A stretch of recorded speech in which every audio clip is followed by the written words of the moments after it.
friends, welcome back to another Read Aloud with Miss Crawford. Today we are going to read chapter 6 of Junie B. Jones is Captain of Field Day. I am so excited to read this chapter because we left off on a really good chapter, chapter 5. And as you can see, I did not lose our anchor chart today. So let's remember what happened in chapter 5. So let's go ahead and read. Where did it go? It was right there. Where did it go? Am I going crazy? Didn't you guys see it? Where did it go? Oh my gosh, I've lost it again. Miss Crawford. Guys, what are we going to do to get it back? We have to remember what happened in chapter 5. What are we going to do? What should we do? I don't know. I just don't know what to do. Don't know what we're going to do. How are we going? It's back. Okay, so let's read what happened in chapter 5 before it goes away again, okay? Let's see. In chapter 5, right here, it says, Field Day has begun. Room 9 loses the first game because Junie B's shoe fell off. Oh, that's what happened. So they got their first game, and then it was Junie B. Jones's turn, and she was running so fast that her shoe fell off. She went back to get it, and while she was getting her shoe, room 9, the room that they're competing against in Field Day, won. So room 8 won. Room 8 is the room they're competing against. So room 8 won. So now we're going to read chapter 6 and read how the team reacted to their first loss and how Junie B. Jones reacted. That means, how did they feel about that? How do you think room 9 felt about losing the first game? I think they felt pretty upset and angry and mad and disappointed. So let's see if our prediction is correct, if they felt that way. Maybe they felt okay. Maybe they didn't care that they won, that they didn't win. Let's see. All right, friends, it's time to look in a book. Let's go. Chapter 6 is called Losing. Room 9 was not a good sport to me. They kept saying it was my fault we lost that race. I stamped my foot at those people. No, it is not my fault, I said back. My shoe flied off. And so what am I supposed to do? Run in my sock foot? Meanie Jim got close to my face. Yes, you loony bird. That's not very nice to call her. Yes, you loony bird, he yells. That's exactly what you were supposed to do. You were supposed to run in your sock foot. I thought very hard about that. Well, what do you know? I said, kind of quiet. It looks like Captain Field Day has learned a little something here. Room 9 did a groan.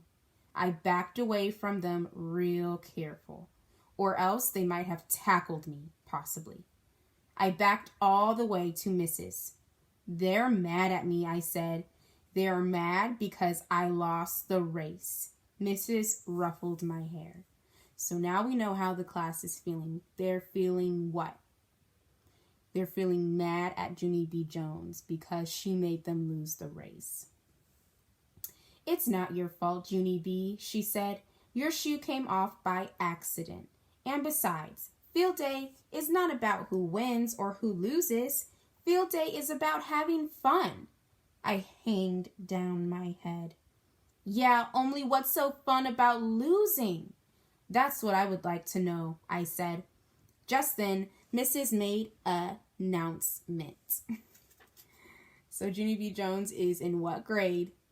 Kindergarten, and sometimes she doesn't know how to pronounce words. So in this story, sometimes the words are pronounced wrong because that's how Junie B. Jones talks. Boys and girls, I don't want to hear one more word about winners and losers, okay? Field day is a day to run around in the fresh air and enjoy the sunshine. We came out here to have fun and get some exercise. And we are not going to care one little bit about who wins or who loses. As soon as Mrs. walked away, New Thelma skipped up next to me.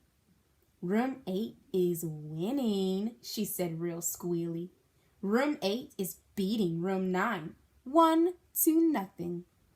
That's not very nice. Thelma is bragging about her winning. I made a mad face at her. Yeah, only didn't you hear my teacher, Thelma? I said. Room 9 doesn't even care who wins and loses. Room 9 just came out here to run in air. So ha on you. Yeah, said Ricardo. Yeah, said Jamal Hall. Yeah, said Lenny. Then all those people gave me a high five, 'cause I made a good point, apparently. Pretty soon, the Room 8 teacher blew her whistle again. The next event will be the softball throw, she said. Unlike the relay race, this contest is not going to be a team event. The softball throw is for anyone who wants to join in. If you'd like to see how far you can throw the ball, please form a line behind me. It's a new game now, and this time it's not a race. It's about who can throw a ball the farthest. Oh my goodness. I can't wait to see who wins. Do you think you would win? I know I would win. I know how to throw a ball so far. Too bad you guys couldn't see that because we are in quarantine. But the next time I see you, we can play that game together to see who wins. So now they're forming a line behind the teacher. Polly Allen Puffer was the first one in line. I'm a good thrower, he said. I'm probably the best thrower in Room 9, in fact. Lenny lined up next. I'm a good thrower too, she said. Me too, said Jamal Hall. Just then, crybaby William pulled on my cape because he wanted to whisper again. That's why. What do you think William is going to whisper? Let's see. I'm not good at this event either, he said real quiet. I don't have to do it, right, Captain? I don't have to throw the ball. I put my arm around his shoulder. No, you don't, I said. You don't have to worry about this at all, William. Polly Allen Puffer is going to win this thing in a breeze for us. Just then, a boy from Room 8 jumped in line. Now Thelma did a loud squeal.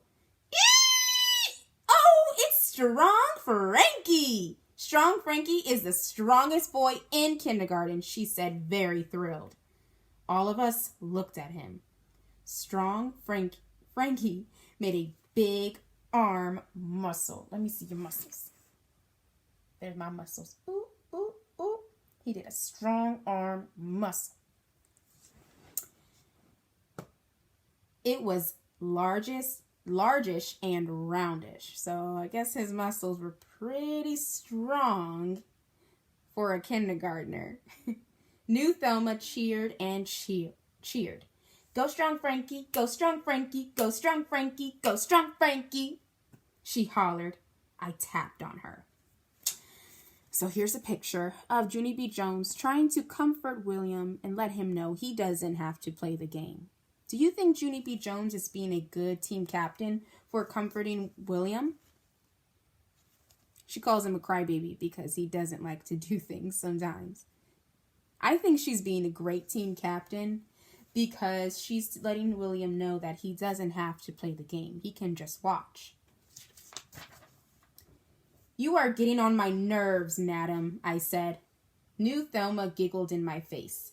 That girl is a nitwit, I tell you. Just then, Mrs. clapped her hands together. Okay, everyone, we are ready to begin. The first person to throw the softball will be Polly Allen Puffer from Room 9. We only have time to give everyone one try, so do your best, okay? Polly Allen Puffer did a big grin.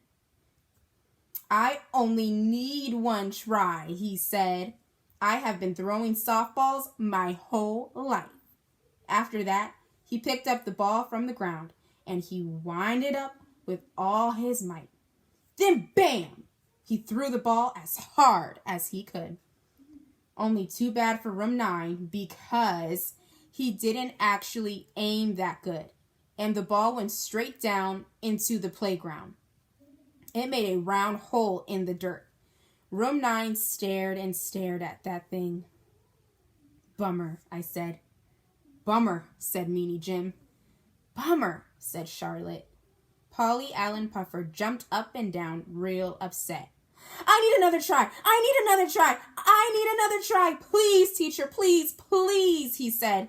But Mrs. gave him a pat on the back, and she moved him out of line. I walked over to my bestest friend named Grace. He blew it, I said, very disappointed. Polly Allen Puffer blew it for our team. Junie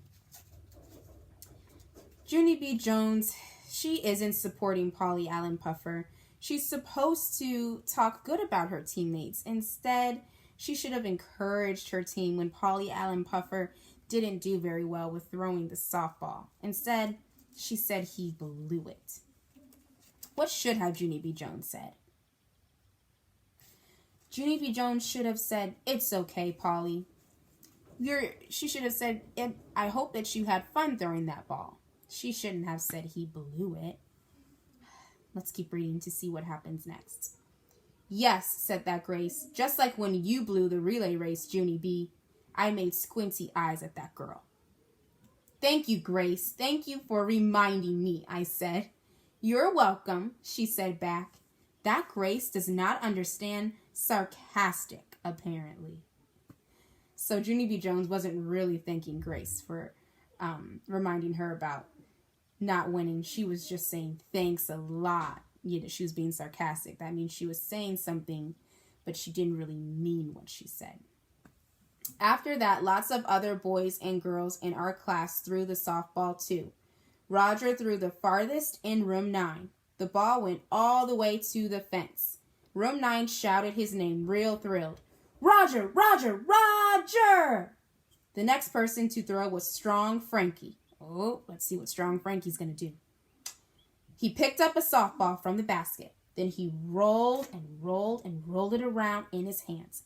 And he threw that thing with all his muscles. I did a gasp. Because that ball fled all the way over the fence.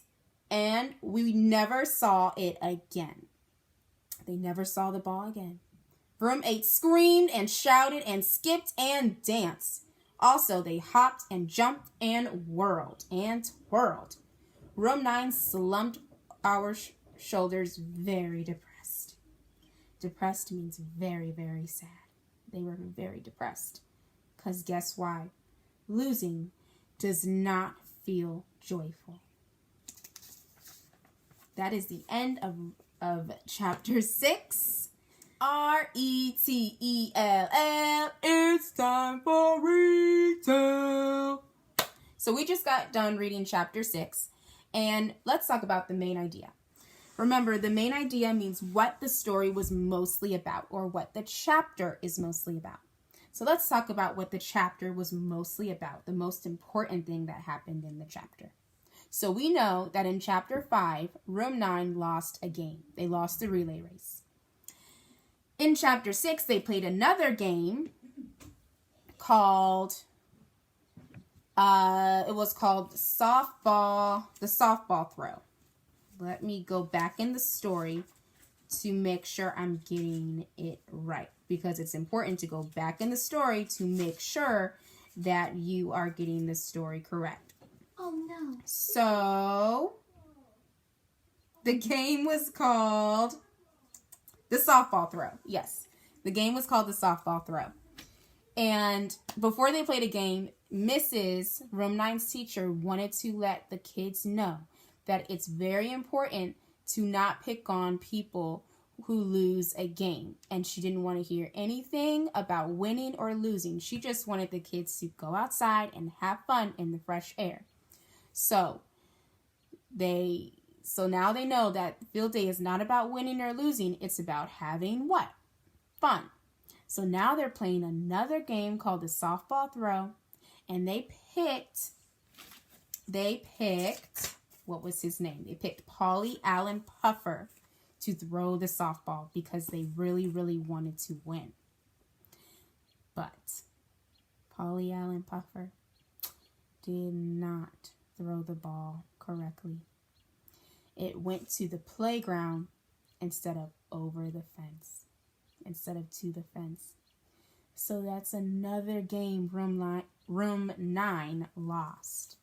And they did not feel good about it. They were very disappointed and depressed. They were very sad that they lost the game. So now, room 9 lost 2 games, and room 8 won 2 games. So room 8 is what? Room 8 is winning field day. So, now it's time to read chapter 7 tomorrow to see what happens next. All right, friends, that's it for our read aloud. The main idea was that room 9 lost another game and room 8 won another game. It was also, they learned that winning wasn't important and losing wasn't important. It's about having fun. Okay? So, that's it for this read aloud. I'll see you tomorrow for chapter 7. Bye, guys.